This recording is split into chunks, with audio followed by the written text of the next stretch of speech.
Kalimantan bukan hanya dikenal sebagai pulau yang kaya hutan, tetapi juga sebagai rumah bagi masyarakat Dayak. Salah satu suku dengan tradisi adat yang kuat dan sangat menghargai hubungan antara manusia, alam, dan dunia roh. Dalam budaya Dayak, kehidupan manusia tidak hanya dimulai saat lahir, tetapi jauh sebelum itu. Setiap tahap perkembangan manusia memiliki makna spiritual dan sosial yang mendalam. Video ini mengajak kita melihat bagaimana budaya Dayak mempengaruhi perkembangan manusia sejak dalam kandungan, saat bayi, kanak-kanak, remaja, hingga dewasa. Kita akan memahami bagaimana nilai, kepercayaan, bahasa, simbol, ritual, dan norma adat membentuk cara orang Dayak tumbuh dan menjalani hidup. Mari kita mulai perjalanan ini dari tahap pertama, yaitu masa prenatal. Pada masyarakat Dayak, khususnya Dayak Ngaju dan beberapa subsuku lainnya di Kalimantan, masa prenatal atau kehamilan dianggap sebagai fase yang sangat sakral. Seorang perempuan hamil dipercaya sedang membawa titipan dari roh leluhur, sehingga seluruh komunitas memiliki kewajiban moral untuk menjaga kesehatan fisik dan emosionalnya. Dalam budaya Dayak, kehamilan bukan hanya peristiwa biologis, tetapi merupakan proses spiritual yang melibatkan hubungan antara manusia, alam, dan dunia roh. Oleh karena itu, ibu hamil harus selalu menjaga suasana hatinya. Mereka dianjurkan untuk berbicara yang baik, mendengarkan pantun atau nyanyian lembut, dan menghindari konflik. Hal ini muncul dari keyakinan bahwa kondisi emosional ibu akan membentuk karakter baik kelak. Selama masa kehamilan, terdapat penggunaan simbol-simbol adat seperti manik-manik pelindung. Manik-manik ini biasanya berwarna cerah dan dirangkai sebagai gelang ataupun kalung. Benda ini dipercaya dapat menolak gangguan roh jahat dan melindungi ibu dari energi buruk. Selain itu, beberapa keluarga menggunakan jimat dari daun atau akar tertentu, misalnya daun sangkuwung, yang diletakkan di dekat tempat tidur ibu hamil sebagai pelindung tambahan. Dalam aspek ritual, masyarakat Dayak mengenal upacara belian atau balian, yaitu ritual penyembuhan atau perlindungan yang dipimpin oleh seorang balian atau dukun adat. Pada masa kehamilan, ritual ini dilakukan untuk memohon keselamatan bagi bayi dan janin, sekaligus menjaga tempon kenyamanan batin. Dalam prosesi ini, balian melantunkan doa, mantra, dan nyanyian adat dalam bahasa Dayak. Bunyi-bunyian tradisional seperti gong kecil atau kelintingan juga sering digunakan untuk mengusir roh pengganggu. Ada pula berbagai pantangan yang harus dipatuhi. Ibu hamil tidak boleh keluar sendirian pada malam hari karena dipercaya banyak roh berkeliaran saat malam turun. Makanan-makanan tertentu dianggap harus dihindari, seperti makanan panas, makanan yang terlalu asam, atau makanan yang berbau menyengat. Selain itu, ibu hamil tidak diperbolehkan melakukan pekerjaan berat seperti menebang kayu, mengangkat beban, atau berjalan jauh ke dalam hutan. Dengan demikian, masa prenatal dalam budaya Dayak merupakan gabungan antara nilai penghormatan kepada ibu, keyakinan spiritual mengenai peran leluhur, penggunaan bahasa adat dalam bentuk doa, penggunaan simbol-simbol perlindungan, pelaksanaan ritual adat, serta norma-norma yang berfungsi menjaga keselamatan ibu dan bayi. Semua ini menunjukkan betapa kuatnya hubungan antara budaya dan perkembangan manusia sejak sebelum kelahiran. Nah, yang selanjutnya tahap bayi suku Dayak. Setelah bayi lahir, masyarakat Dayak memandang kehadirannya sebagai berkah dan tanda keberlanjutan garis leluhur. Bayi dianggap membawa energi baru yang akan memperkuat keluarga dan komunitas. Oleh karena itu, fase bayi dalam budaya Dayak dihiasi dengan berbagai nilai, simbol, dan ritual adat yang sangat kaya. Dari segi nilai, kedekatan antara ibu dan bayi menjadi hal utama. Bayi hampir selalu digendong menggunakan bening, yaitu kain gendong tradisional Dayak yang tidak hanya berfungsi secara praktis, tetapi juga memiliki makna emosional dan simbolik, yaitu melindungi bayi sekaligus memperkuat ikatan antara ibu dan anak. Dalam beberapa keluarga, bening ini dihiasi motif tertentu sebagai simbol garis keturunan. Dalam hal kepercayaan, bayi dikatakan masih sangat dekat dengan dunia roh, sehingga perlu dijaga secara spiritual. Masyarakat Dayak percaya bahwa bayi yang baru lahir belum sepenuhnya membumi, sehingga perlu melalui proses penyucian agar diterima oleh bumi, air, dan leluhur. Karena itu, beberapa subsuku terutama Dayak Ngaju memiliki ritual mandi adat yang dilakukan di sungai. Ritual tersebut merupakan bagian dari upacara nahunan, yaitu upacara pemberian nama dan penerimaan bayi secara resmi dalam komunitas. Pada prosesi tertentu, bayi dibawa ke sungai dan dimandikan dalam ritual yang disebut mampandui. Air sungai dipilih karena dianggap suci, bersih, dan menjadi tempat bersemayam roh penjaga alam.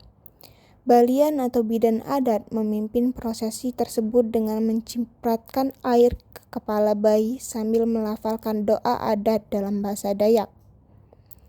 Tujuannya adalah membersihkan energi buruk, melindungi bayi dari gangguan roh, dan menghubungkan bayi dengan alam Kalimantan.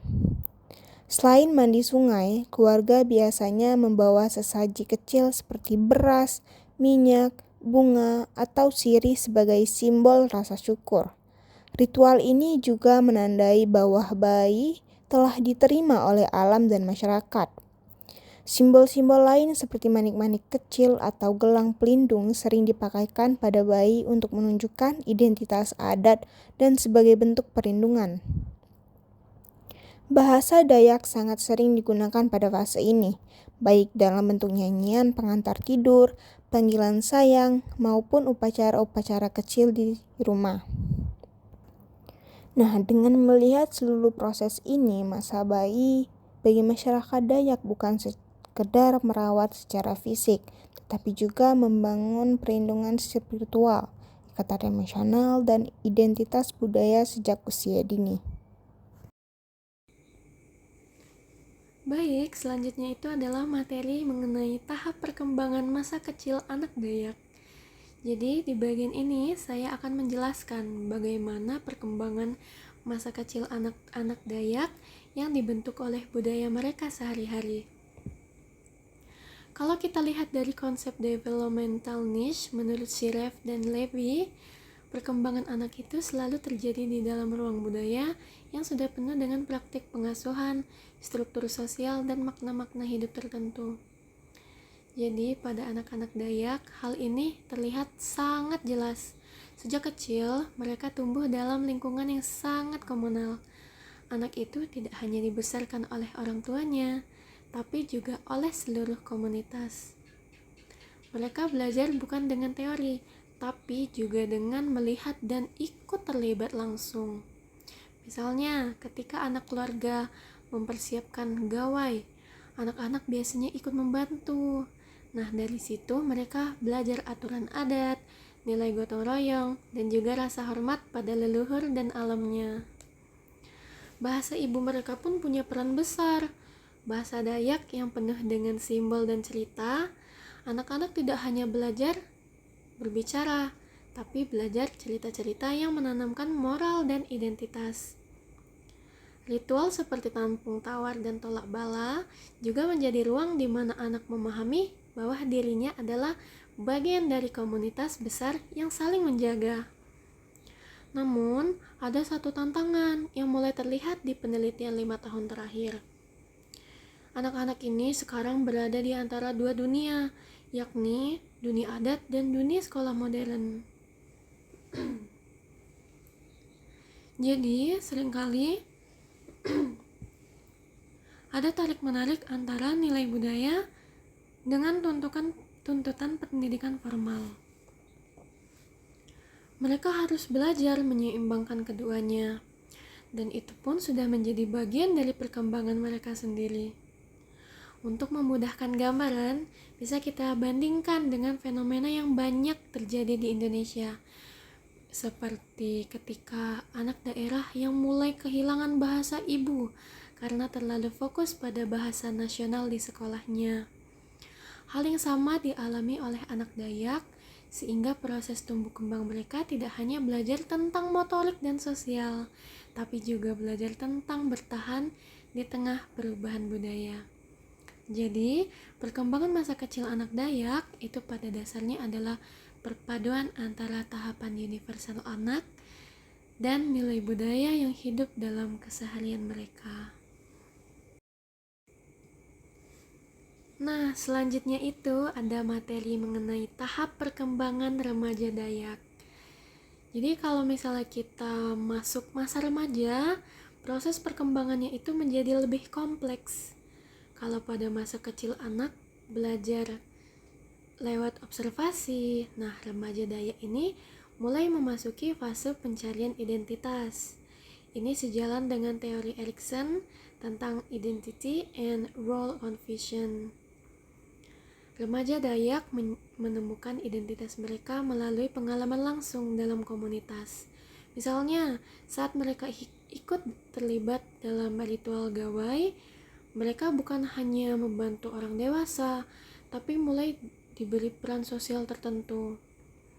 Di sana mereka belajar tentang solidaritas, kebersamaan, dan juga tanggung jawab. Tapi sama seperti banyak remaja Indonesia yang identitasnya dipengaruhi media sosial dan juga globalisasi atau juga gaya hidup Gen Z yang semakin urban. Nah, remaja Dayak ini juga mengalami tantangan yang serupa. Pergeseran penggunaan bahasa Dayak di wilayah urban membuat mereka kadang merasa jauh dari akar budaya. Banyak yang lebih fasih bicara bahasa Indonesia atau bahkan bahasa gaul TikTok daripada bahasa ibu mereka sendiri. Di tengah perubahan ini, simbol budaya menjadi rumah betang dan kain tenun masih menjadi pegangan penting. Simbol ini memberikan mereka sense of belonging, terutama saat mereka membandingkan diri dengan teman-teman dari budaya lain. Bahkan penelitian terbaru menemukan bahwa hubungan hangat dengan ayah secara signifikan meningkatkan harga diri remaja Dayak tersebut. Ini menunjukkan bahwa meskipun modernitas semakin masuk, nilai keluarga tetap menjadi fondasi utama.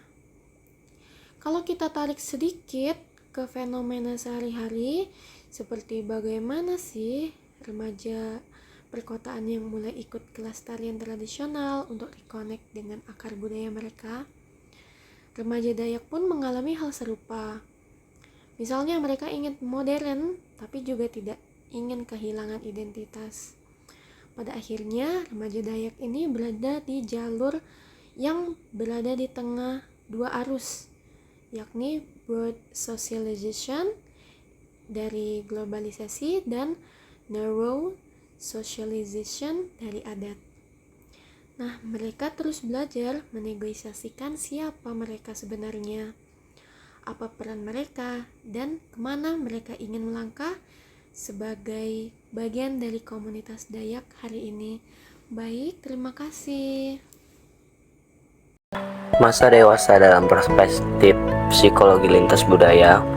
Menurut Siraev dan Levy pada tahun 2021, masa dewasa merupakan tahap perkembangan yang ditandai oleh kematangan fisik, emosional, sosial, dan psikologis individu. Nah, pada masa ini, individu itu mulai memikul tanggung jawab utama dalam kehidupan, seperti membentuk keluarga, bekerja, serta berkontribusi bagi masyarakat. Secara lintas budaya, tahap dewasa tidak hanya ditentukan oleh usia kronologis, tetapi juga oleh peran sosial yang diemban oleh seseorang dalam komunitasnya. Dalam konteks masyarakat suku Dayak, masa dewasa itu dipahami sebagai fase ketika seseorang telah dianggap mampu menjalankan tanggung jawab adat keluarga serta menjaga keharmonisan dengan alam dan leluhur. Nah, tahap perkembangan nilai pada masa dewasa suku Dayak. Nilai utama yang menonjol pada masa dewasa adalah tanggung jawab kolektif, kerja keras, dan keharmonisan dengan alam. Orang dewasa di suku Dayak itu diharapkan mampu menghidupi keluarga, menjaga ladang, serta aktif dalam kegiatan gotong royong. Nilai ini sejalan dengan pandangan Siraif dan Levy bahwa masa dewasa adalah fase kontribusi aktif terhadap sistem sosial. Nah, seperti yang dilakukan pada orang-orang di suku Dayak tersebut, mereka sudah menunjukkan nilai utama yang ditonjolkan oleh pada masa dewasa. Nah, yang kedua itu kepercayaan. Orang dewasa di Dayak masih memegang kuat kepercayaan terhadap roh leluhur dan kekuatan alam. Nah, kepercayaan ini mempengaruhi cara mereka bekerja, bertani, membangun rumah, hingga menentukan waktu untuk ritual adat. Kehidupan dewasa itu dipandang tidak terpisah dari dunia spiritual. Nah, pada suku Dayak, kepercayaan ini masih sangat kental pada suku tersebut. Yang ketiga itu bahasa. Pada masa dewasa, individu menjadi penjaga aktif bahasa daerah Dayak, baik dalam komunitas sehari-hari maupun dalam upacara adat. Bahasa digunakan sebagai sarana pewaris nilai dan norma pada generasi berikutnya. Yang selanjutnya adalah simbol.